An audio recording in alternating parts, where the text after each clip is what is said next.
that you go down to a certain extent. So for awareness at the top of the funnel, when you think of some of the core social media networks, and remember that I've been in B2B, so this is going to be a little bit of your mileage may vary depending on your product and company. But for Facebook and LinkedIn, for example, really short video, and we'll touch on this in the KPIs, but there are a couple of rules of thumb here in terms of how short that video should really be. And definitely something you want to think about is the silent movie best practice around, obviously when those videos are rolling in platform and within feed, they're going to be silent to start. So having captions is usually a really good idea so that people can consume that video content and understand what's going on without having to even tap into that content, especially if you're on mobile.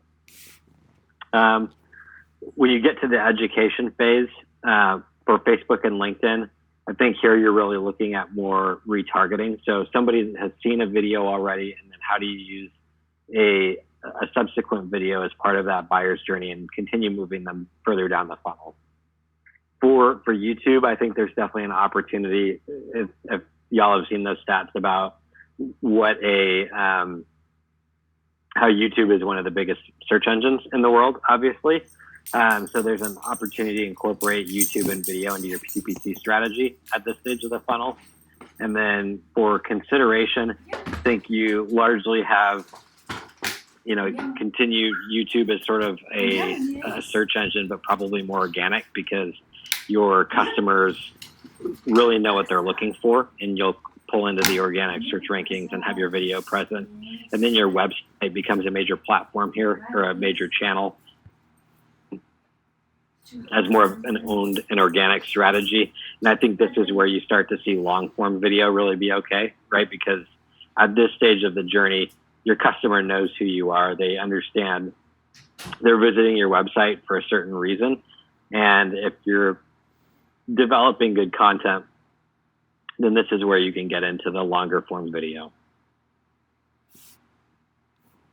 Any questions or comments about this framework? It's fairly intuitive, nothing too much rocket science here.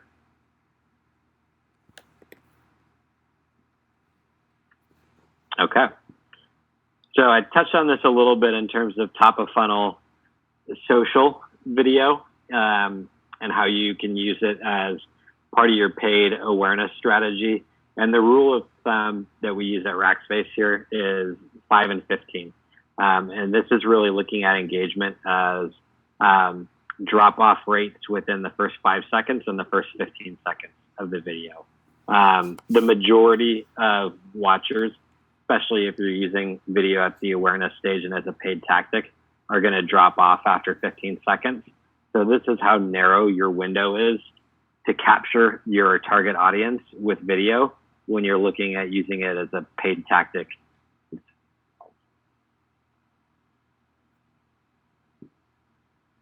Have any of y'all heard kind of 5-15 measurement framework? Is it something that's familiar, pretty new to you? Sorry, Ben, could you repeat that again with the 5 and 15?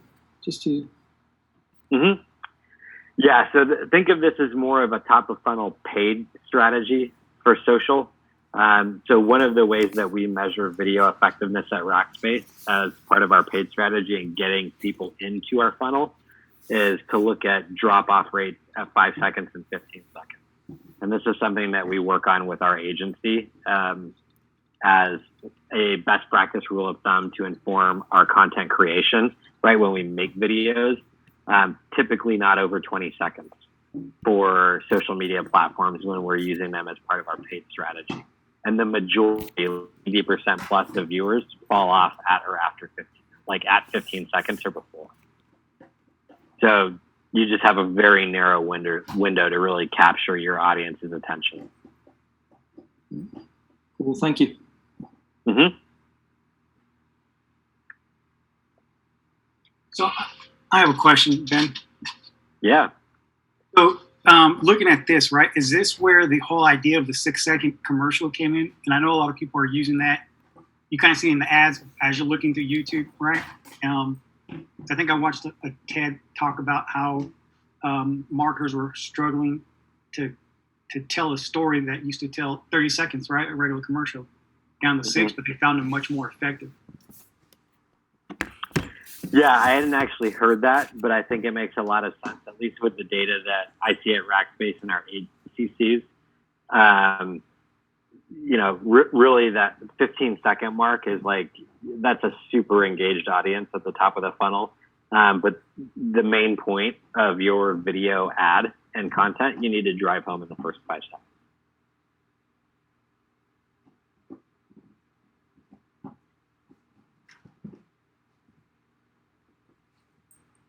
Yeah, great question, Lupe. All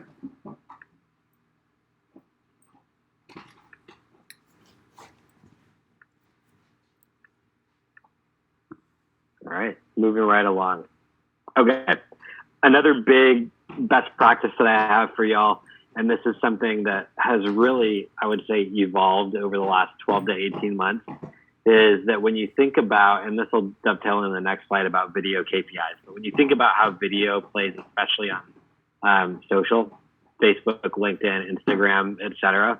One thing you really need to keep in mind, both as part of your buyer journey and also your KPIs, is going to be, you need to recognize that social platforms are your ability to optimize your advertising and social platforms when you're using video is all around in-platform views.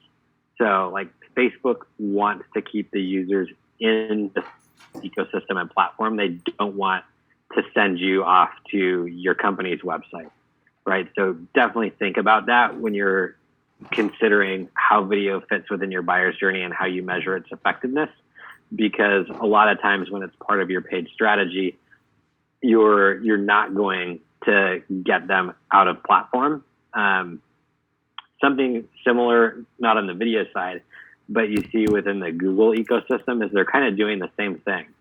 And there's this whole concept of zero-click conversion with Google, if y'all have talked about that or heard about that, right? Where and you also see this a lot with Google's AMP platform for news, where if you're just Googling and you click on a news article, a lot of times you go to the AMP platform, which is a Google URL, and you can actually view the news article within Google. They don't even send you to the publisher's website, which is a big deal for publishers. In terms of having to completely re-architect how they think about KPIs, knowing that they're not actually getting traffic on their own properties. It's all within Google. We're actually, Rackspace is in a PPC beta test with Google right now for PPC forms.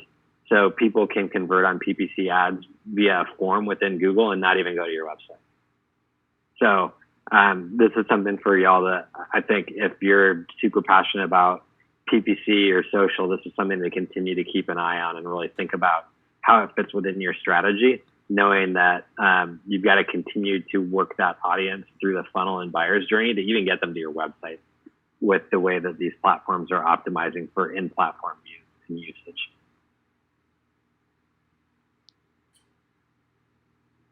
Questions or thoughts on this, y'all? I have a question for you. Just thinking about like, in-platform views and the 515 rule, like how, for example, I'm just trying to think like how do you come with the 515 rule, because I'm just trying to understand like how do you attribute the sale to or like a conversion to YouTube or any of these platforms when you don't necessarily because I know in Google you don't necessarily have like that tracking to say, like when you advertise through YouTube, you don't have let's say a conversion metric. It's more like, view throughs and those kinds of things. So is that a matter of like looking into analytics and seeing, which conversions are attributed to what, and how much, like the seconds, I'm just kind of curious in that, like the attribution and how the 5 and 15 rule came about. Yep. So the way that we think about this at Rackspace, and it's going to, again, completely vary based on your business and what you're trying to do.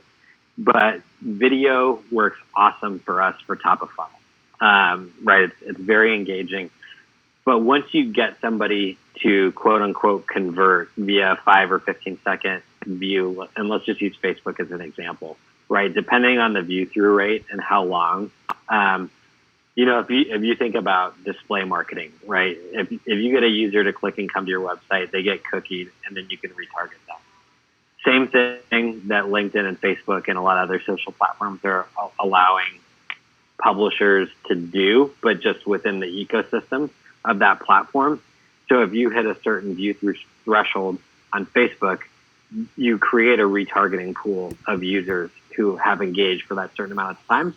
And then you think about, okay, now that I can retarget them on Facebook, what is my next piece of content that I want to serve up to them in order to convert them? And that might not be video. It could be. But that's where, in terms of a content strategy, you think about different forms of content depending on, again, where they hit in the funnel.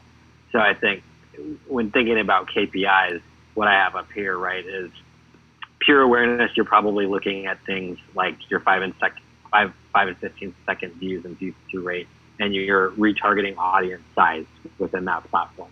And that's really your goal at the top of the funnel. And then your next phase is, okay, if you're still going video, then okay, maybe you want to get likes or shares. Maybe if you are using video just to create a retargeting audience, and this is what we do at Rackspace, then once we're able to retarget them on Facebook, okay, then we do like an infographic or ebook or a webinar that actually takes them to a piece of gated content that gets them to convert. Yeah, thank you. That makes sense.